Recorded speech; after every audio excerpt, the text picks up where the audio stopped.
రాష్ట్ర ప్రభుత్వాన్ని ఒక విన్నపం,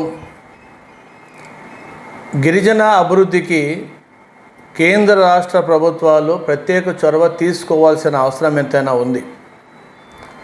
ప్రతి జిల్లా కేంద్రంలో గిరిజన ఉత్పత్తి స్టాల్స్ను ఏర్పాటు చేయాలని జనతా ఫౌండేషన్ తరపున నేను కోరుతున్నాను. నాణ్యమైనవి, ఆరోగ్యవంతమైనవి, నిత్యం అడవులో ఉంటూ ఉత్పత్తులను తయారు చేస్తున్న వాటిని వినియోగదారులకు అందుబాటులో తీసుకురావాల్సిన యంత్రాంగం లేకపోవడం అనేది చాలా బాధాకర విషయం. ఎన్నో పెద్ద పెద్ద బడా కంపెనీలు స్టాల్స్ను, మాల్స్ను ఏర్పాటు చేస్తుంటే మెరుగైన, నాణ్యమైన, వినియోగదారులకు ఎటువంటి హానికరం లేని ఆరోగ్యవంతమైన గిరిజన ఉత్పత్తులను, స్టాల్స్ను ప్రభుత్వం ఎందుకు ఏర్పాటు చేయడం లేదు? తెలంగాణ ప్రాంతంలో గిరిజన యూనివర్సిటీని ఏర్పాటు చేస్తూ ఉంది, నిధులు కేటాయిస్తూ ఉంది.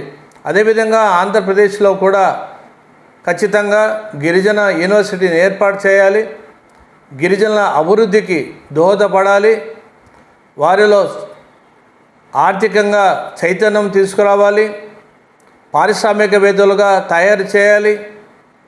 ప్రత్యేక శిక్షణా తరగతులను ఏర్పాటు చేయాలి. ప్రతి నియోజకవర్గంలో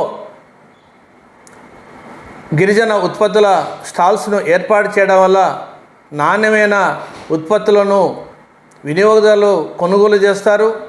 ఆర్థికంగా గిరిజనులు అభివృద్ధి చెందే అవకాశం ఉంటుంది. నాణ్యమైన గిరిజన ఉత్పత్తులను మధ్యవర్తులు కొనుగోలు చేసి, తక్కువగా కొనుగోలు చేసి ఎక్కువగా ధరలు అమ్ముకునే అవకాశం ఉంటుంది.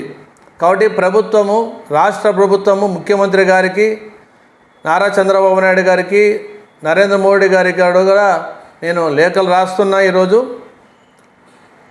ఖచ్చితంగా గిరిజనుల అభివృద్ధికి కేంద్ర రాష్ట్ర ప్రభుత్వాలు కృషి చేయాలి, అభివృద్ధి ఉపయోగపడాలి. వాళ్ళ ఆర్థికంగా ఎదిగేందుకు, పారిశ్రామికంగా ఎదిగేందుకు కృషి చేయాలని ప్రభుత్వాన్ని కోరుతున్నాను.